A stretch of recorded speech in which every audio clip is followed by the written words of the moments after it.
I don't expect you to believe what you're about to hear, nor am I here to convince anyone of anything. The truth is, to this day, I myself question whether it was real or if my mind decided to play a cruel trick. The problem is, when something changes your way of seeing the world, it no longer matters whether others believe it. You simply carry the memory, the chill down your spine, and the certainty that there are things that shouldn't happen, but do. I spent nearly 20 years working as a gravedigger in a small American town where everyone knows everyone, and where death, though painful, has become part of the routine. I've prepared funerals of all kinds. Children who never had a chance to grow up. Elderly people forgotten by everyone. Good people, bad people, unexplained tragedies. In all these years, I've learned to cope with silence, with the grief of others, with the smell of old flowers and closed caskets. Death, as frightening as it may seem to outsiders, has always been predictable to me. Until that day. It was a cloudy Sunday. The kind of weather that's already overcast, as if the sky knows something is out of place. The funeral mass was scheduled for 3 in the afternoon, and I arrived as usual, an hour early, checking every detail of the ritual. The coffin was already positioned before the altar, surrounded by white flowers, with a gold-framed photo of the deceased right in the center. Family members were beginning to arrive, with empty looks and swollen eyes. The priest was fine-tuning the final details of the homily while the choir rehearsed a soft hymn that echoed through the chapel. I stood in the back, watching in silence. I don't usually get emotionally involved with funerals, but that day, something was bothering me. It was a feeling I couldn't explain, an unease in the air, as if the atmosphere were denser, as if some invisible presence surrounded me. I tried to ignore it. Sometimes fatigue plays tricks, but that feeling didn't go away. On the contrary, it grew. I felt a shiver run down my spine, as if someone was standing behind me, even though I was completely alone. Then I saw it. I can't say how long I stared, but in that instant, the world seemed to slow down. The coffin, right in front of the altar, shook, a subtle, discreet, almost imperceptible vibration, but real. And seconds later, something even more disturbing happened. The lid moved, slightly, as if the deceased himself had moved inside. For a moment, I held my breath. I looked around. No one seemed to have noticed anything. Everyone remained immersed in the ceremony, as if nothing had happened. But I saw it, and I've never forgotten it. I kept this secret for years, never sharing it with anyone. Because when only you see the inexplicable, only you carry the burden. But today, for the first time, I'm going to tell you what really happened at that mass. Because maybe you felt something similar. And if you have, prepare yourself, because whatever was inside that coffin didn't want to be buried so easily. And the scariest thing is that everything seemed perfectly normal until certain details began to reveal that this burial hid a much darker secret. If you also felt this chill, subscribe to the channel and leave a like, because there are stories that no one should hear alone. At the time, I worked in one of the oldest cemeteries in rural Massachusetts. It's in a quiet town of less than 10,000 people, the kind where everyone knows each other by name, and the church still rings its bell on Sundays. The cemetery, adjacent to the main chapel, has graves over 100 years old, with dry trees casting shadows over the cracked headstones, and an air of silent abandonment, as if the dead buried there knew they'd been left behind. I always liked the atmosphere of that place. It was somber but predictable. No surprises, no unexpected noises, just the wind rustling the leaves and occasionally the sound of hurried footsteps from a visitor late for the funeral. The deceased that Sunday was a respected man in the city. He had been a merchant for decades, known for donating food to poor families and always sitting in the same church pew next to his wife. He died in his sleep at over 80 years old. The entire city attended. It was one of those funerals no one wants to miss, not only out of respect, but also for fear of appearing indifferent to the death of someone so dear. The chapel was packed. People stood. People leaned against the walls, candles lit in the corners. The scent of flowers and incense permeated everything.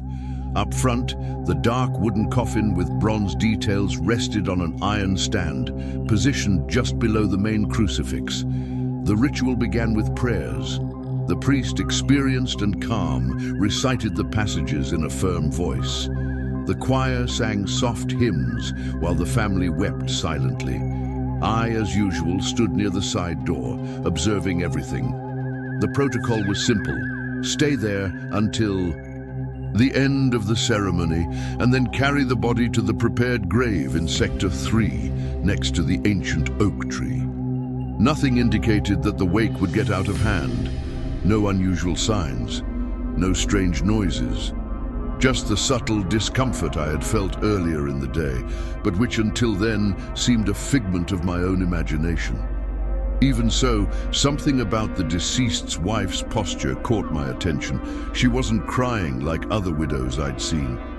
There was no despair, no screams, no pleas to open. The coffin. There was something cold in her eyes, a disconcerting acceptance, as if her husband's death was expected or even desired.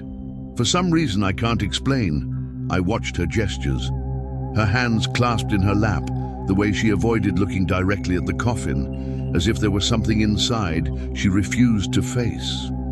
The mass continued as usual. The hymns ended, and family members approached one by one to say goodbye to the body. The lid remained closed as the family wished. Some simply rested their hands on the wood, others whispered goodbyes. Nothing out of the ordinary, nothing blatant. But it was precisely at this point that my stomach turned. The room was too silent, not the silence of respect, but a strange kind of emptiness, as if the very air had been drained from the chapel. It was as if everything there was, trapped, contained, stifled, and I began to feel, again, that constant chill, as if something were approaching, not physically, but spiritually. And even though everything still seemed normal to those there, deep down I already knew there was something deeply wrong with that coffin, something only I seemed to perceive, something that was yet to happen. And when that something finally revealed itself, everything I believed about what was real or imagined began to crumble. But before that, I still needed to understand what that discomfort was trying to tell me. And everything began to become clearer when I looked at that coffin again and felt that it was breathing. It was at that moment that I realized this wasn't just a body. And what came next not only confirmed my worst premonitions, it revealed a secret that should never have been discovered. My experience with death began long before I became a gravedigger. When I was just 13, I watched my grandfather pass away on the couch at home while we were watching Mass on television. It was sudden. He simply closed his eyes, painlessly, without warning, and never opened them again. That night, my mother asked me to hold his hand until the ambulance arrived. It was my first experience feeling the cold of a recently departed body. And strangely, it didn't cause me panic. It caused fascination. An absolute silence settled around me, as if I'd been thrust into another frequency, a space where only those who have faced death head-on can exist. Since then, I've never been the same. Years later, when the opportunity arose to work at the city cemetery, I didn't hesitate. I started as a burial assistant, cleaning graves, arranging flowers, and preparing the ground for burials. Over time, I gained confidence until I became responsible for coordinating all burial rituals, from the arrival of the coffin to the moment the last shovel of earth covers what remains. I learned to respect each stage. I was never the kind of insensitive gravedigger who treated the dead as objects. Quite the opposite. I always believed there was something more, an energy, a kind of presence that lingers in the air during burials, especially when the dead depart with unfinished business. As the years passed, I began to develop an instinct, a kind of sensitivity that only those who live surrounded by graves every day can understand. I could sense when something wasn't right. All it took was a gesture from the family, a detail in the coffin, a subtle change in the behavior of the birds around the cemetery. I could sense when the atmosphere was charged. And even if I tried to rationalize it, this sixth sense only strengthened with time. It wasn't superstition, it was survival.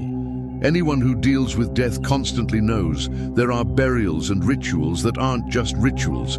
They are farewells that bleed into the invisible. I've never been much of a talker. I tend to keep to myself the signs I see, the chills I feel, the sounds I sometimes hear, even when I'm alone. Because in this business, anyone who talks too much is called crazy. And no one wants a gravedigger who hears voices or sees figures near graves. So I learned to keep quiet, to observe, to deal with each day as if it were part of a silent liturgy between the living and the dead, until that silence betrayed me. Because at that wake, on that particular Sunday, my instincts screamed. They screamed like never before. But no one but me seemed to hear. No one felt the weight that hung in that chapel. And that's why, when I saw the coffin lid move, I didn't run. I didn't freak out. I just knew with every cell in my body that what I'd feared for years had finally arrived.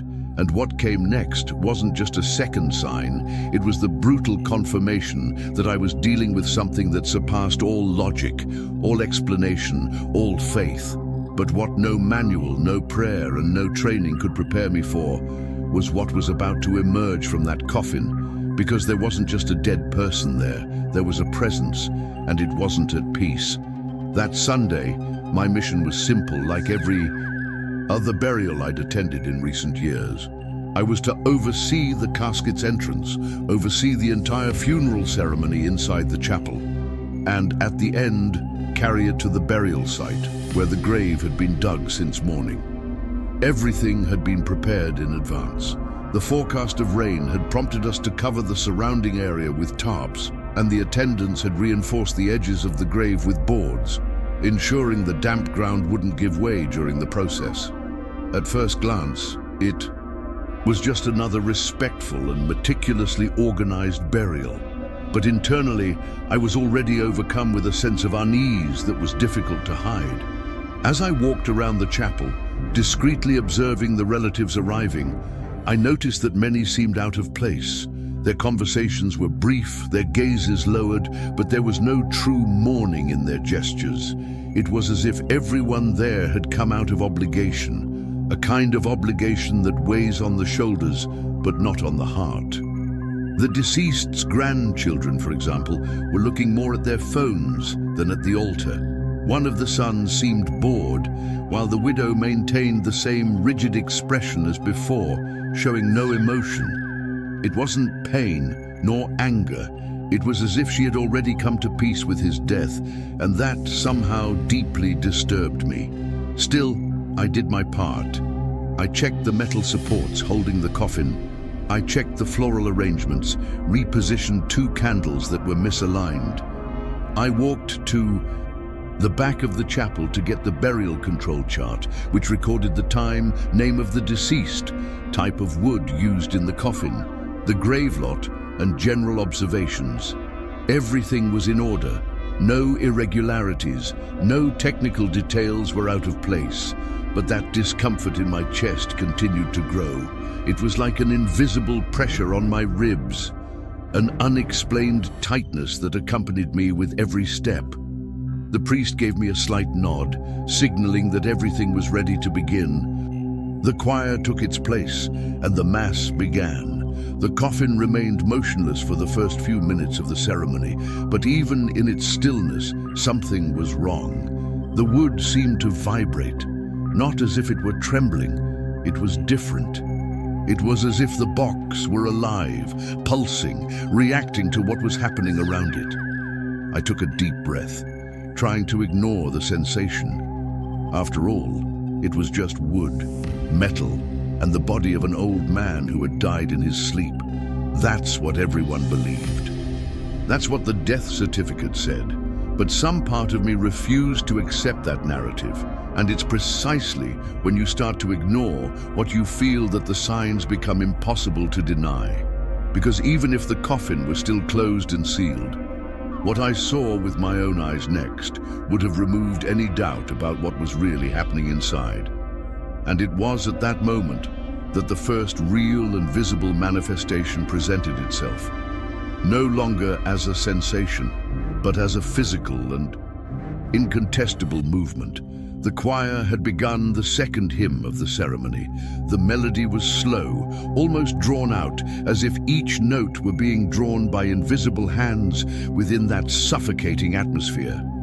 I stood motionless in the left corner of the chapel, clipboard still in hand, but my eyes were fixed on one thing: the coffin.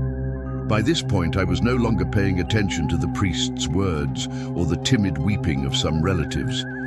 What held me was the persistent feeling that the object in the center of the altar was not at peace. It wasn't just a coffin, it was a restrained body that refused to accept being restrained. Then it happened. First, a faint crack, faint, muffled. It seemed to come from the floor or from some poorly secured plank beneath the base of the coffin. Instinctively, I turned my head to see if anyone else had heard it. No one reacted.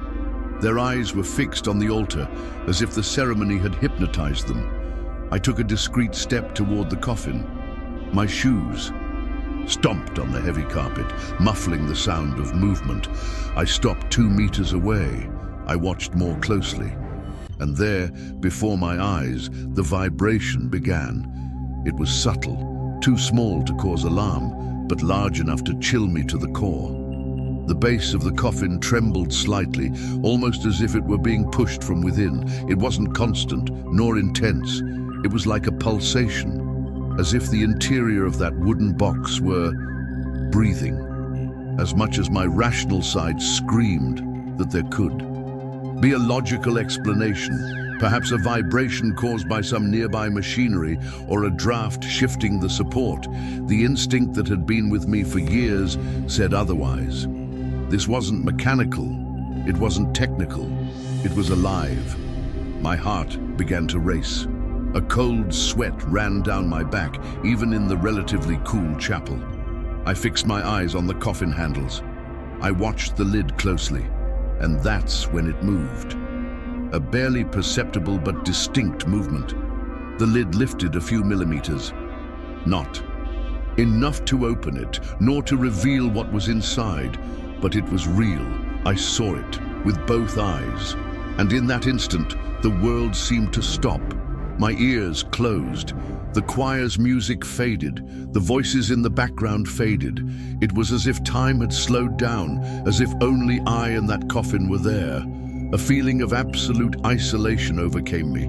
I couldn't move, couldn't blink, couldn't even breathe properly. Whatever was inside that coffin didn't want to be there, and worse still, it was trying to get out. I looked around again.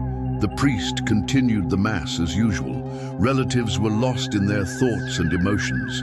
No one had noticed, no reaction, no suspicious looks, nothing. That manifestation had been directed only at me. And that made me even more terrified. Because deep down, I knew this wasn't an accident. It was a calling, a choice, a warning.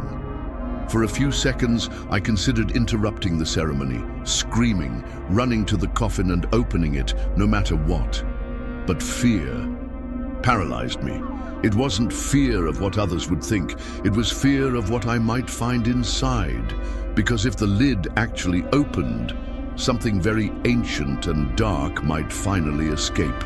And it was precisely because I didn't act that I ended up hearing something that should never have been heard, a muffled sound coming from inside that box that still echoes in my nightmares. The moment the coffin lid moved again wasn't a sudden shock, the kind that makes you jump or scream. It was worse. It was slow, subtle, and absurdly real. It made time stand still, as if the world around me had been swallowed by absolute silence. My vision seemed blurry, my body frozen. I was no longer just witnessing something strange. I was inside something calling me, something that manifested itself directly to me, as if it knew I was the only one capable of perceiving its presence.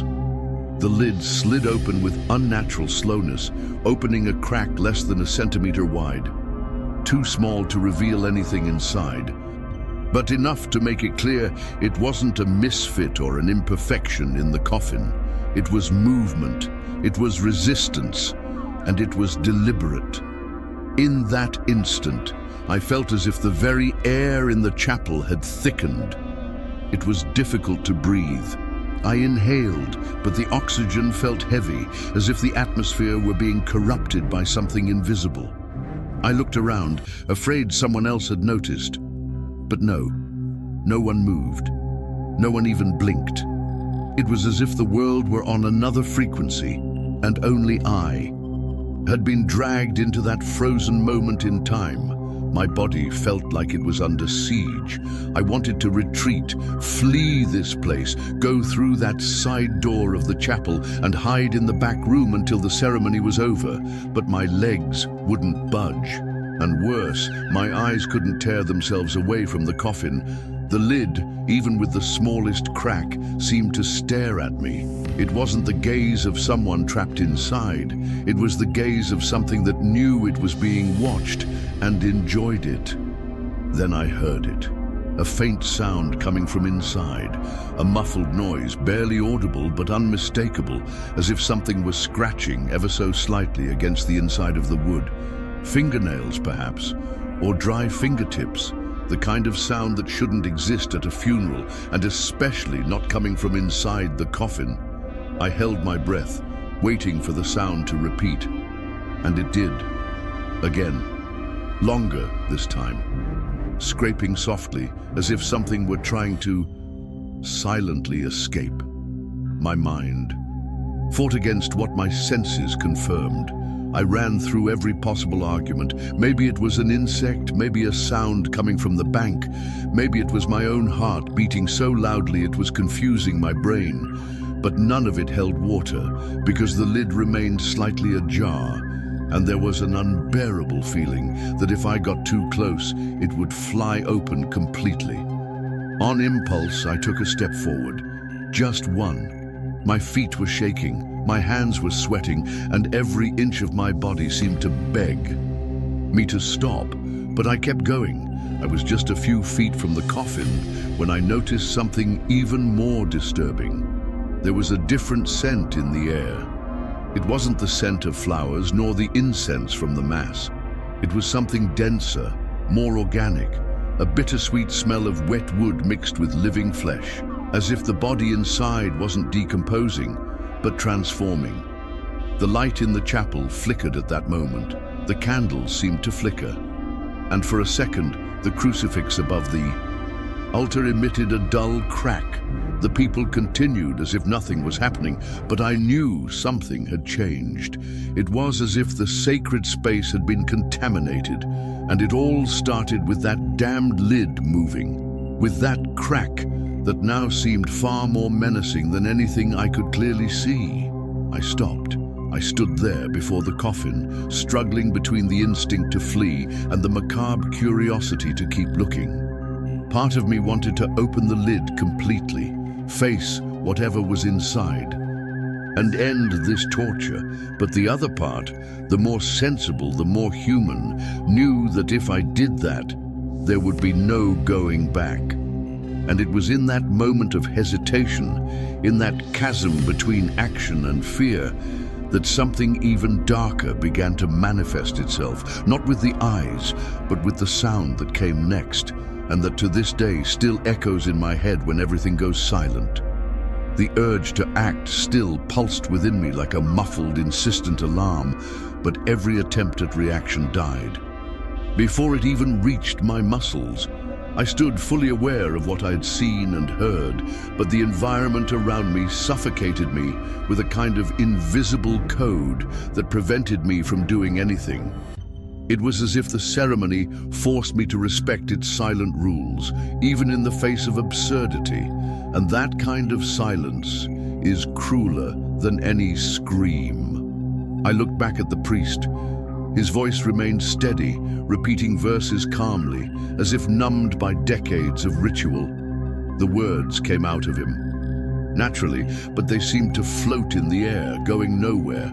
The people remained motionless, wrapped in their own bubble of grief, longing, or obligation. There were no curious eyes on the coffin. No one seemed suspicious. It was as if I were watching a play where everyone knew the script, except me. I tried to rationalize. I tried to convince myself that maybe it was all a trick of my tired mind. After all, I'd been through sleepless nights, more disturbing funerals, experiences that challenged my emotional limits, but never like this, never with such clarity, and most of all, never with that feeling that there was something inside that chose me to watch, to witness, to carry. My mouth was dry. The sweat on my palms was pouring down my face as if I'd just come down from a fever, and yet I could do nothing. The ritual of the Mass was greater than any impulse I had. It was an invisible prison made of tradition, of fear of appearing mad, of fear of making a mistake before the living, and above all, of desecrating something that perhaps was beyond human comprehension. The cruelest part was that even though I knew something sinister was happening, I wouldn't allow myself to react. Part of it came from social pressure, but the other part was spiritual. The fear wasn't just of people's judgment, but of the wrath of whatever was inside that coffin. The lid didn't move again. The sound stopped, but the feeling, it remained alive, throbbing inside me. As the ceremony drew to a close, I was fully aware that I was about to carry that coffin to the grave. It was my duty. It was my role. But that day, I felt like I was about to bury something that shouldn't be buried, something that was still in conflict, something that wouldn't accept death. And it was in this oppressive silence that for the first time, I clearly heard a muffled, impossible to ignore sound, coming from where no sound should exist anymore.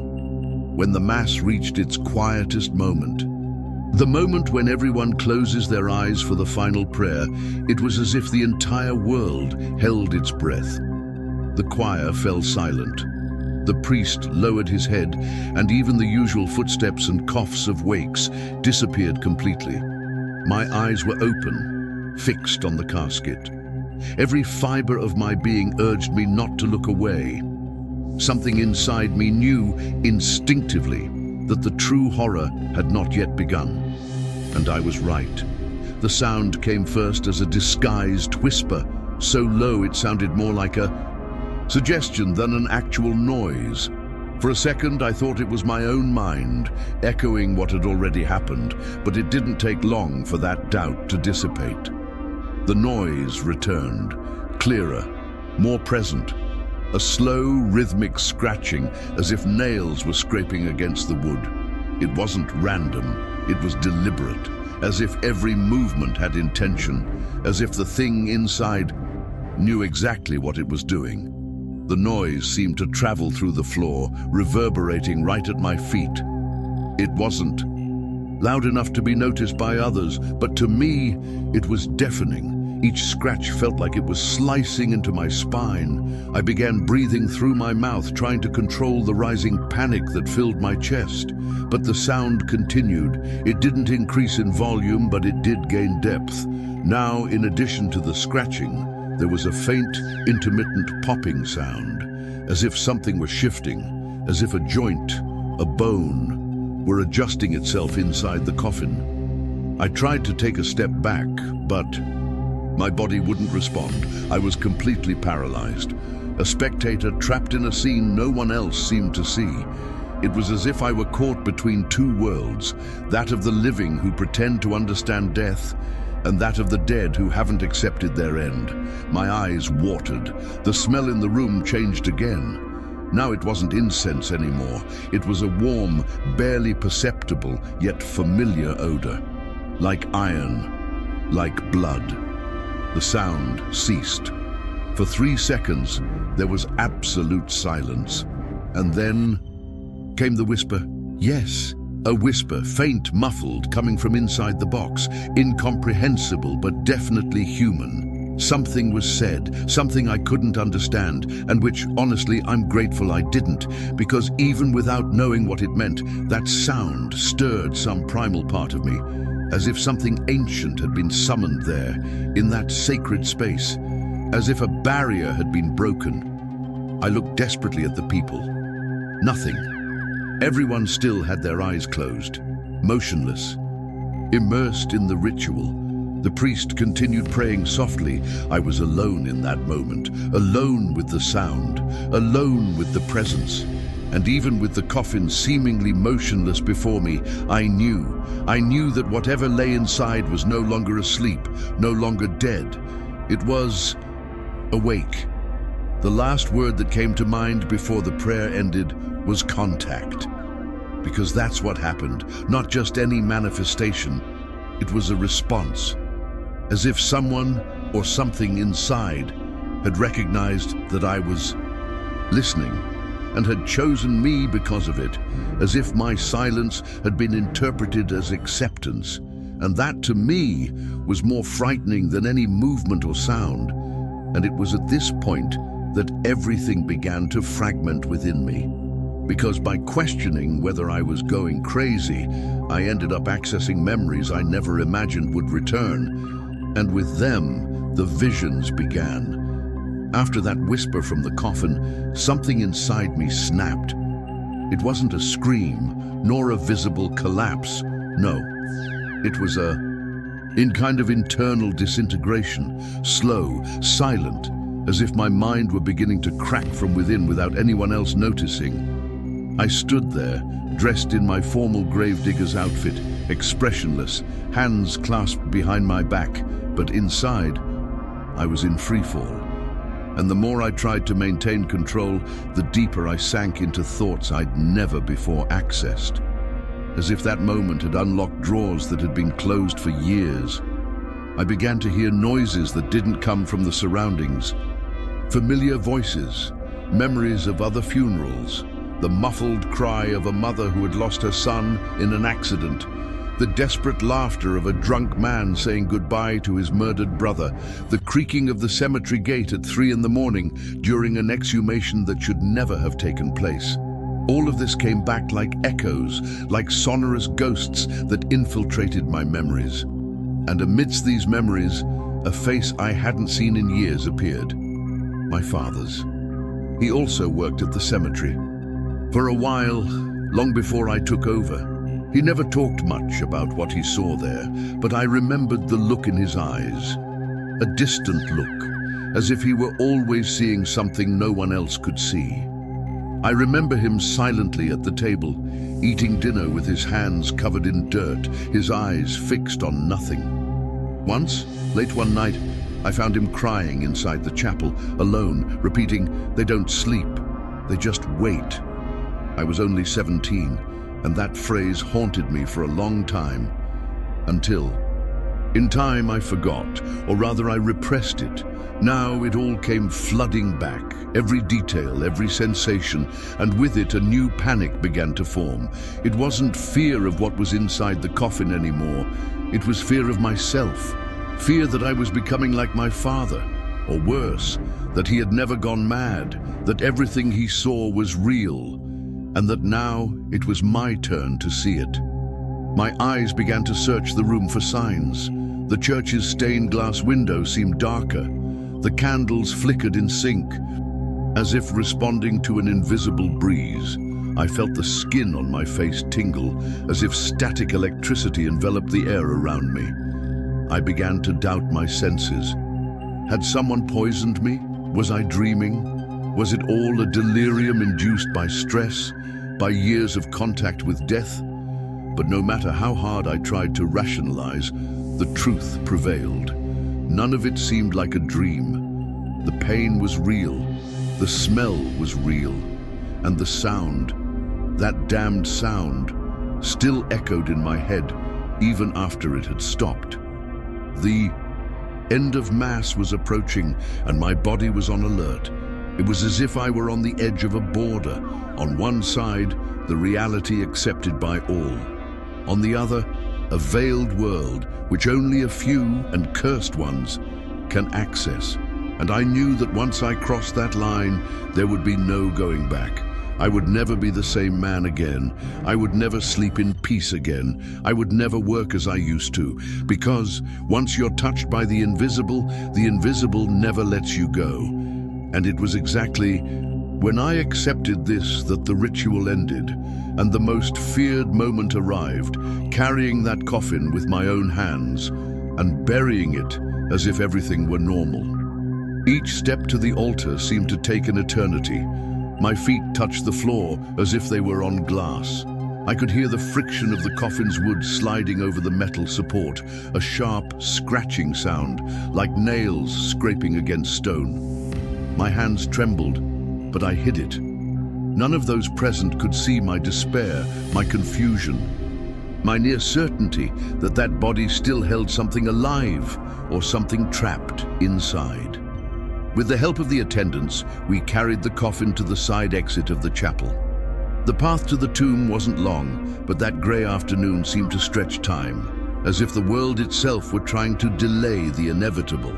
The wind blew stronger as we passed through the iron portico, a cold blast that cut the back of my neck like a blade. And at that exact moment, I heard it again, a crack coming from inside the coffin. It wasn't a loud sound, it wasn't something anyone other than me would have noticed, but I did. And that sound wasn't wood giving way, it was movement. The worst part was not being able to react. Not there, not in front of my family, the community, the priest. I kept walking as if each step were a sentence. I looked ahead, but my focus was inside that box. I felt as if it were communicating with me, as if it pulsed, as if it breathed, as if it were waiting for the exact moment to reveal something no one was ready to see, not even me. We arrived at the burial site. The hole was ready. The men adjusted the ropes, and then, little by little, we lowered the coffin to the bottom. I knelt beside the grave, as I always did, to carefully guide the last stretch. But at that moment, something made me stop. The ropes tightened too much, as if something inside the box was moving violently. I didn't look at the others. I didn't ask for help. I simply released the rope and slowly walked away. The sound of something banging inside made my stomach churn. I looked around. No one seemed to notice. The priest was already preparing for the final prayer. The family members were crying, but I was paralyzed, in shock, because now I knew there was someone or something inside that box that wouldn't accept burial. Something that still resisted. Something that might no longer be human. It was at that moment that I realized my breakdown wasn't just psychological, it was spiritual, as if I'd been dragged into a dimension where the living no longer have dominion, where mourning ends nothing, where the earth silences no one, and most importantly, where the true horror lies not in death, but in what continues after it. The Mass ended with the same silent coldness that had enveloped it from beginning to end. The priest gave the final blessing, and the choir sang a brief, emotionless hymn as if their voices were stuck in their throats. People slowly rose one by, unforming a restrained line for the final farewell. I watched it all like someone watching the closing of a play. Outwardly, I was fulfilling my role. Inwardly, it was as if I were moving away from the world of the living, one step at a time, ever deeper into the unknown. The coffin lid had already fallen back into place, sealed without any indication that minutes before, it had moved on its own. The sounds that only I had heard were now just fresh memories hammering at my consciousness. Nothing else seemed out of place, and that made everything even more unbearable, because that feigned normality forced me to accept the silence. The ritual said it was time to take the body to its final resting place, but deep down, I knew there was no rest there, only concealment. Burying it would be like burying a truth that should never have been known. With the help of the other staff, I lifted the coffin. Its weight was strange. It wasn't physical, it was energetic, dense, as if each step toward the grave required more than strength. It required courage, it required denial. The procession walked slowly to section 3, where the earth had already been dug that morning. A nearly 6-foot hole, perfectly aligned, waiting for something that didn't belong in this world. My feet sank slightly into the damp soil, and the air felt cooler in that part of the cemetery. The crowd stopped around, formed a semicircle, and everyone prepared for the farewell. The ropes were passed under the coffin. I held them tightly, but my arms trembled. My body reacted as if it knew this wasn't just a burial. It was a sealing, an attempt to hide what should never have been awakened. We lowered the coffin carefully, millimeter by millimeter, until it disappeared into the earth. The handles were visible for a final second before disappearing completely. The priest uttered his final words and threw a handful of earth.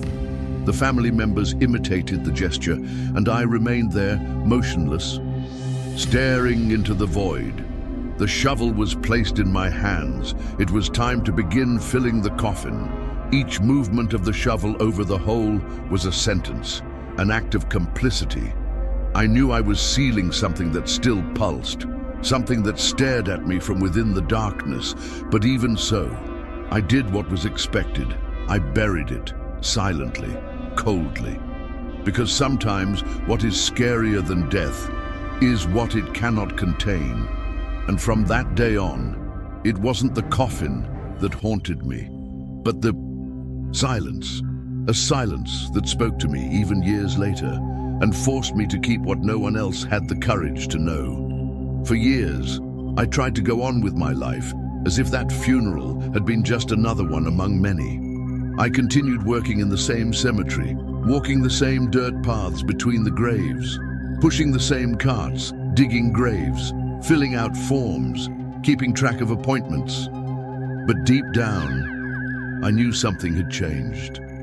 That day wasn't just another ceremony, it was the breaking point between who I was and who I'd become. After that wake, the world seemed a little more distorted, as if an invisible film had been ripped from my eyes, and now I saw what no one else could.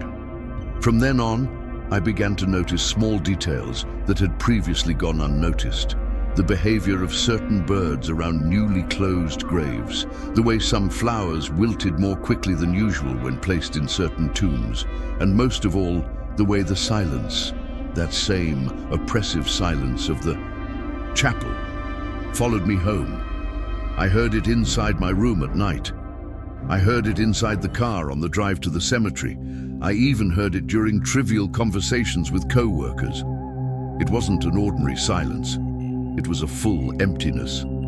As if some presence had come to accompany me after that day, as if that choice to remain silent, to bury, to keep the lid closed, had created a bond. For many nights, I wondered what would have happened if I had interrupted the mass. If I had thrown open the coffin in front of everyone and shown what was really happening inside. Would there really have been anything visible? Would others have seen what I saw? Or was I the only one chosen to see, precisely because I was willing to carry the secret? These questions haunt me to this day. And if you want to know the truth, I prefer to remain unanswered. Carrying this burden in silence has aged me inside. It has distanced me from people. It has made me more observant, more skeptical, more reclusive. I am no longer the man who began this profession out of a fascination with death. Today, I fear death differently, Not for myself, but for others. Because now I know there are bodies that never rest. There are voices that never silence. And there are coffins that carry more than flesh. They carry pacts, secrets, and presences that should never have been touched. But the most disturbing thing about all of this is that after years of keeping this story locked inside me, I began to realize that this may have been just the beginning, a test, a preparation, as if that event hadn't been the end of a mystery, but the beginning of something greater. Because what came next, at another funeral, in a completely different place, made it all seem like just a whisper of a warning. And when you hear what happened in the morgue, you'll understand why this secret could never have been buried with me. Sharing this story didn't bring me relief. Instead, it threw open inner doors I'd kept locked for years. Recalling every detail of that ceremony, reliving the sensation of the coffin moving, the sound coming from within, and the guilt of having done nothing, was like being buried again, only inside, this time. But there was a reason for it, and the truth is, keeping this secret to myself was silently killing me. I know that, to those who have never witnessed something like this, it all may seem exaggerated, madness, delusional. But those who have worked with death long enough begin to understand that not everything can be explained logically. There are burials that carry more than just bodies. There are ceremonies that serve not to honor the departed, but to contain what should never have been released. And there are silences that are not just absences of sound. They are presences that refuse to go away. After that funeral, my life was never the same. The days went on, of course. The masses continued, other bodies arrived, other graves were opened.